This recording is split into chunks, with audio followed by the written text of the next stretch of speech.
السلام عليكم ورحمة الله تعالى وبركاته. رجعنا معكم فيديو جديد، وصفة جديدة. نتمنى ان شاء الله الفيديو ديال اليوم يلقاكم في احسن الاحوال. وصفتنا اليوم ان شاء الله هي عبارة عن كيكة، الكيك اليومي. غادي نديروه بالشوكولات ان شاء الله، واحد الصلصة ديال الشوكولات اللي كتكون سهلة وبنينة في نفس الوقت. غادي نمشي معكم المقادير اللي غادي نحتاج لتحضير الكيك. انا غادي نبقى نقول لكم في المقادير وانا كنخدم. عندي هنايا 2 بيضات، عندي كاس مع مرش ديال الزيت، كاس مع مرش ديال سكر سنيده،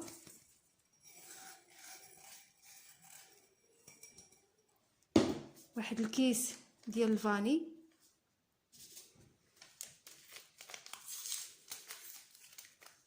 نتوما كتنسموا باش ما بغيتو اما الفاني او لا حامض او لا برتقال اللي كان عندكم. غادي نضيف كاس مع مرش ديال الزيت، واحد القبيصه ديال الملح دائما ما نساوهاش لتصحيح الذوق. غادي نخلط مزيان هذا الخليط حتى يولي اللون ديالو يتغير، يولي اللون ديالو ابيض، ونرجع معكم. من بعد ما خلطنا مزيان غادي نضيفو كاس ديال الحليب، وغادي نحركو مزيان.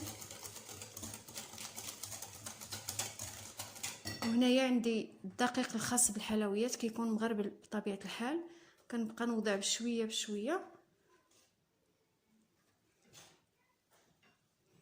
وانا كنخلط.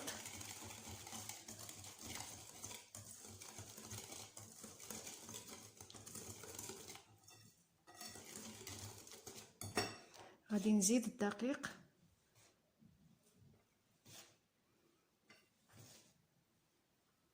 وغادي ندير 2 خمارات من فئه 8 غرام.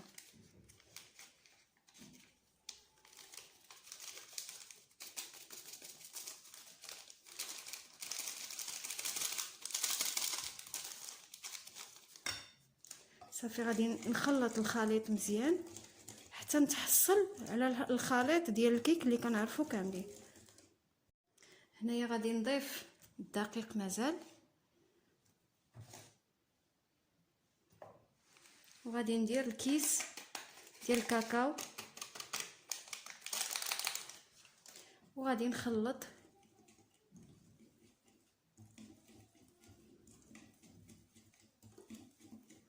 وهنايا غادي نضيف واحد المعلقه كبيره ديال الخل.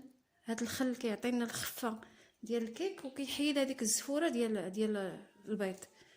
اذا هنايا من بعد ما وجدت الخليط غادي ناخذ هذا المول. هذا كتاخذوا المول اللي بغيتو، انا اختاريت هذا الدائري هذا صافي. وكناخذ الخليط ديالي، كنهز شويه يدي الفوق وكنكب بسم الله.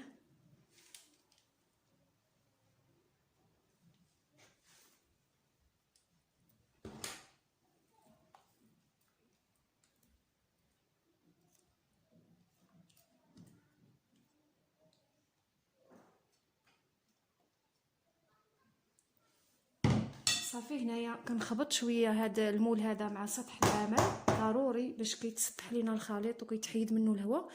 وغادي ندخلو في فران. انا كندير الكيك ديالي دائما فران كيكون بارد، العافيه من تحت منه كتكون مهيله حتى كيطيب. ونرجع معكم باش نوجدوا الصلصه اللي غادي نديرها في هذا الكيك هذا.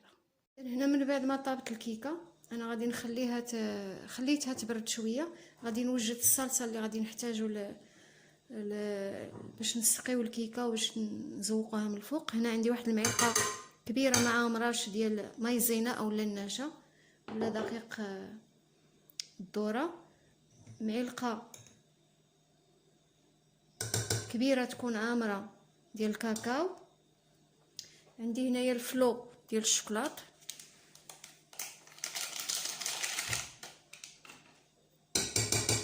غادي نحتاج واحد 2 معالق حتى 3 ديال سكر سنيده،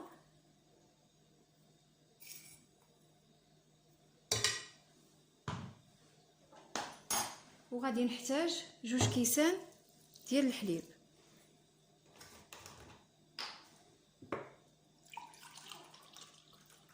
عفوا ماشي 2 كيسان، كاس ونص ديال الحليب. صافي غادي نخلط هذا الحليب مع باقي العناصر وغادي نوضعهم فوق العافيه حتى كيعقدوا شويه ونرجع معكم. صافي هنايا من بعد ما طاب هذا لاصوص هذا كنزيدو فيه قطع ديال الشوكولاته السوداء انا درت 5 ديال القطع، غادي نحركو مزيان باش يذوب. هنايا من بعد ما برد شويه هذا الكيك هذا، كناخذ شي حاجه هكا باش كندير فيه ثقوب. انا عندي غير هذه اللي لقيت دابا موجوده، كنحاولوا باش نديروا فيها هكا ثقوب كتكون كبيره.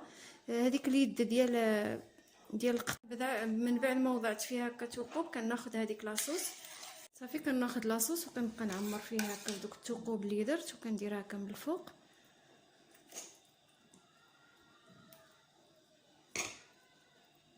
وهي خليتها هكا في المول ديالها باش حتى الا ساحت شي حاجه راه كتبقى نيت في المول، كتلصق في الجوانب ديال الكيك. وهنا عندي لوز ايفيلي وعندي هذا الشوكولاته هكا فيرميسيل. انا غادي نكمل ونزينها ونرجع معكم باش تشوفوا الشكل النهائي. من بعد ما زينت الكيكه جات على هذا الشكل هذا، انا درتها في الفريغو بردات واحد شويه. غادي نقسمها معكم باش تشوفوا الشكل ديالها كي كيجي. كتجي زوينه بزاف ولذيذه بجوج بيضات يعني اقتصاديه. نتمنى ان شاء الله تجربوها. غادي ناخذ الطريف هذا نوضعو. هانتوما الكيكه كي كتجي زوينه بزاف، مفشفشه ومهويه واقتصاديه. نتمنى ان شاء الله تعجبكم ويعجبكم الاقتراح ديال اليوم وتجربوها، ونخليكم مع السلامه.